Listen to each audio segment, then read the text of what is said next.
Welcome or welcome back to Pewdiepie. I'm Zui and I hope you enjoyed today's video.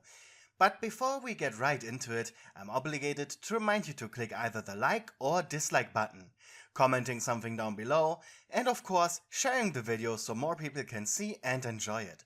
This is very important as it helps with the YouTube algorithm. I want you to know that your help is greatly appreciated. If you have any suggestions or ideas for a story, my Discord link is in my link tree that is down in the description, as well as my Patreon and Ko-fi for any donations you may want to send my way. Every cent counts. Anyways, I hope you enjoyed today's video. Valentine's Day was a special occasion in the Fazbear Entertainment Mega Pizzaplex. It was only in the Valentine's week the Plex was selling what they called the chocolate heart pizza. And while yes, it sounded gross on paper, it really was just heart-shaped pizza bread with nougat and chocolate on top of it. It actually tasted alright. And many people were looking forward to its rerun every year. But what the children were looking forward to the most were the special someone gifts. On specifically Valentine's Day, the robots could elect one lucky child to be their Valentine. Innocent fun, of course. All this really was that the child was given a free photo pass to enter an animatronics green room and take a photo with their favorite animatronic.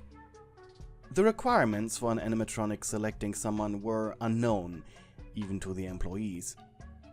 Up until now, each animatronic was able to successfully elect someone, at least until now. It had been a beautiful day outside, at least for February. The family of ravens that nested in your front yard tree were singing, and you noticed that the flowers you helped your mom seed last year not only survived the winter, but also were about to bloom once again. On days like these, people like you were glad to work the night shift, as you could enjoy most of the day yourself. You lived with your mother in a small suburb. It had been the pride of your family to own this little house. And you could respect that, especially in this economy. The suburb was located only a few miles from the Pizzaplex. The village being closer to the Pizzaplex than the next town, in fact. Not by much, though. This allowed you to walk to your workplace without getting exhausted. Not that that mattered, since the job was very cushy. As the sun was vanishing over the horizon, you checked your watch. Your shift started at 10 PM and ended at 6 AM. Technically 5, as the day shift arrived at that time and you retreated with them to the changing rooms for chat. Among the duties you had to fulfill as night guard were 1. Intruder removal, 2. Making sure the animatronics were in their green rooms by the time the Pizzaplex opened at 6, 3. Reporting any malfunctions in your employee app on your work tablet, so the on-duty engineer, a 40-year-old family man named Kevin, could fix it the next day.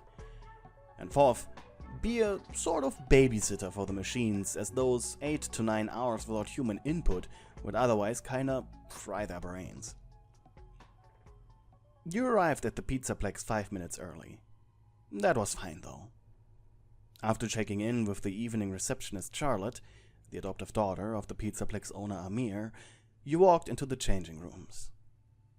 Here the chatter between the day shift people was carefree. However, as you pulled out your uniform and were about to take off your shirt, one of the guards approached you. "Excuse me, little night guard." That was Dimitri, alias Terminator, a 6'5" giant of a man. His purple day shift uniform stretched across his bulging muscles.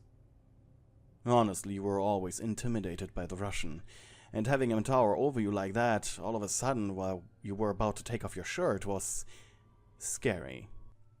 "Dimitri wanted little chat with you, because you will be staying here for a while," he said. His face looked like it had been roughly cut from stone, and he was giving you an almost fatherly smile. "Sure, I mean, sure, Dimitri. Go ahead. Duh. Dimitri wanted to inform little night guard that something strange has happened during daytime. Your eyebrows twitched out of sheer curiosity. Alright, keep going. With the exception of Wolf Machine and Chicken Machine, none of the machines have given out their Valentine's Day tickets yet. Really? You said surprised. Dimitri asked little Gator why after our daily sparring session, and Gator claimed that the Valentine is not here yet. Interestingly, all the other machines said the same when Dimitri asked. You bit your lower lip. This was concerning to you. Dimitri think it is because last year's children were special to the machines, maybe. But Dimitri know they aren't programmed to elect same person in a row. Dimitri is disappointed. Dimitri likes seeing children happy with machines. You gave the security guard a meek smile. Come on, big guy. I'm sure the kids were happy nonetheless. And I assumed they had already chosen a Valentine for this year. Dimitri hope. Enjoy your night, little night guard. But if any machine is sad because their special one wasn't in Pizzaplex, please cheer them up to make job easier for you, said the man before saying his goodbyes. The robot's not electing a Valentine sure was unusual. Once your shift began, you left the changing rooms. Tablet in hand, you thought about where to go first. After all, your first patrol of the night would decide the ones that followed after it.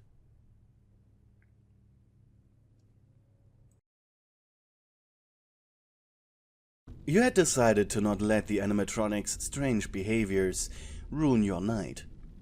So you simply went on with one of the patrol maps created by Brian, the leader of the day shift guards.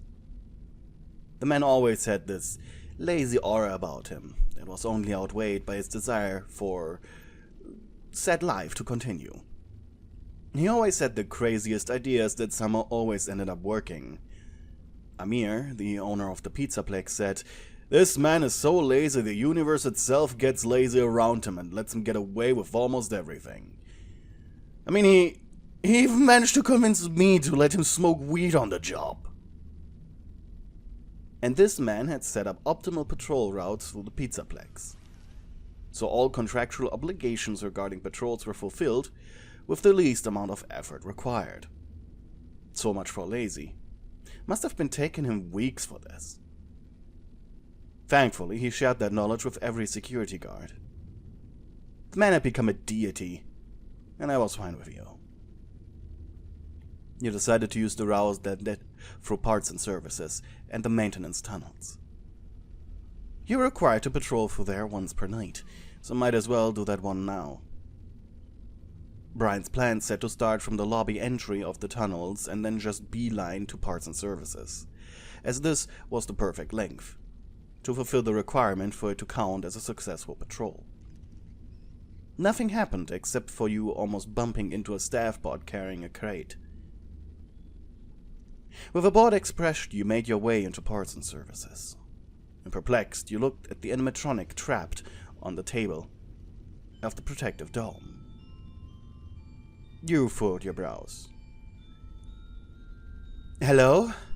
Is anyone here? Kevin? Is that you? Your right hand hovered over your taser. Hello? That was the animatronic. Slowly you approached, and the closer you got, the more it dawned on you what was happening here. Oh, it's you, you said. A few months ago there was a conference call between the employees of the Pizzaplex, a few investors, and the higher-ups of Fazbear Entertainment. It was boring and long-drawn, but the subject was the potential reintroduction of Glamrock Barney. After a huge internet backlash after he was discontinued, and many children and parents complaining directly to staff. Initially, the robot was discontinued due to cost. It was just cheaper to copy-paste some data from the Bonnie backups into Monty than order a completely new animatronic. After a long back and forth, it was decided Bonnie would come back, even though he would not get his band place back. The animatronic that now lied before you was an almost naked endoskeleton that had Bonnie's voice box. What was missing was pretty much everything below the shoulders, meaning at his head and those shoulder pads. "Hey," you said cautiously. "Oh, hello there. Are you an employee?" You nodded. I'm wearing the uniform right now. Can't you see it?" "Oh, my deepest apologies. But I'm currently in safety mode. My eyes are therefore not functional. In addition, I'm unable to move anything but my head." You inhaled. Huh. Well, let me introduce myself then. You told the robot your name and the fact that you were the night guard on patrol. "Ooh, that is impressive. How do you like your job?" You shrugged. Realizing he couldn't see it, you quickly added, "It's alright, I guess." "I see." Awkwardly, you stood there for a moment, unsure if you should leave or not. "I'm curious," you said after a while. The robot's head tilted and smiled. He honestly thought you had left him by now. And despite him being unable to actually see you, he blinked. "Go ahead." "What do you know? Like, are you a clean install of Bonnie firmware, or do you have a backup?" "I have been installed with a backup that is about 3 years old. Apparently anything more recent had been tampered with to be placed into Monty." You hummed an acknowledgement. I see. Is there anything you're curious about? While I did only start working here after you were dismantled, I do know some stuff." The bunny's ears twitched in delight. "Oh yes, that would be wonderful." Okay. Well, you told the robot about a fire that had ruined the Pizzaplex for a few months, the fact that the original Freddy animatronic had been missing since, and the Freddy who now walked the halls of the Pizzaplex 2 was running on an older backup, and the unfortunate death of the previous night guard. "Oh dear, there has been so much I've missed," shouted the bunny robot in surprise. "I'm confused. Why didn't you know that? Aren't you connected to the Fazbear servers?" "Oh, that nice man Kevin was his name, wasn't it? He hasn't connected me yet, to not ruin the surprise for the other animatronics when I log in. I'm really excited for that." His ears wiggled happily. I need to continue my shift, so I'll get going." You turned around, and as you started walking away, the bunny called out to you suddenly. "Hey, if you don't mind, Miss Nightguard, could you come down here later and keep me company? It gets so lonely down here." Sure thing. However, by the time you were checking the cameras in the atrium, you had all but forgotten to visit him again. By the time you had successfully locked Monty, Freddy, and Chica into their rooms, your night was almost over. Roxy had been busy the entire night on Roxy Raceway, trying to improve her driving skills. Not that that was possible, since the animatronics had hard-coded difficulty settings for their game activities. However, this was part of their live simulation programming, so everything was as it should. To get Roxy into her room, you purposefully lost a race against her. The job of a night guard truly was entertaining sometimes. It wasn't until your final patrol for the night you suddenly remembered that you had promised a certain purple bunny you'd come back to them. Any other night guard would have just shrugged and ignored this, but you were a little different. You worked so close with the machines due to your night guard job that they had become both co-workers and family. And a healthy work environment, it really required you that you didn't get on your co-worker's bad side. Quickly you rushed to parts and services, walking normally whenever a camera had picked you up, just to not seem sus. And you reached the maintenance room only minutes later. You took a deep breath to calm your racing heart, and entered. Hey, I'm back! Oh, goody! I thought you had forgotten about me. I don't forget things I consider important. Bonnie laughed. Is that so? Well, then I feel special. You sat down on a nearby chair. There are still things I'd like to know about, if you don't mind, Night Guard. Almost too casually you talked about all the things that happened in the world the past 3 years, while he shared very long stories with you. It had only taken you until the second one when you realized those were modern takes on the almost ancient Mr. Hippo stories. Somehow knowing that made them even better, though. Kinda cozy, actually. Oh dear, said the robot suddenly. I've been talking your ear off for way too long now, haven't I? You're a little brain dead at this point. He was giving you a little too much information. You blinked. No, it's fine. Don't worry about it. Ha! Then, okay.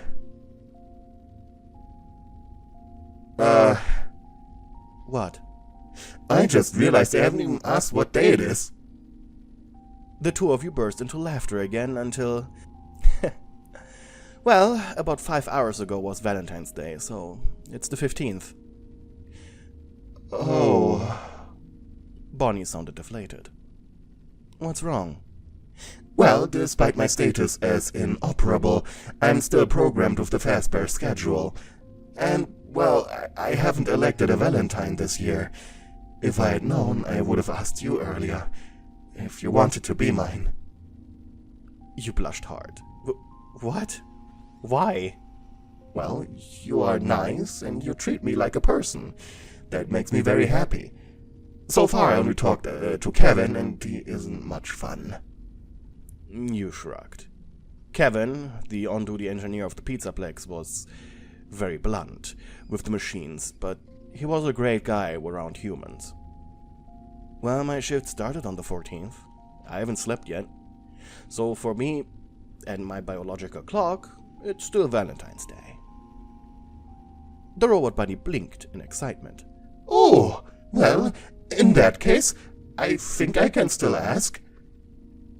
Would you mind? Would you like to be my Valentine, Night Guard? Of course, you silly bunny. His ears perked up happily. I'm sorry I don't have a capacity to give you a photo pass right now. Well, I can just take a selfie with my phone. That would make me happy. If you don't mind, could you send it to me via Bluetooth?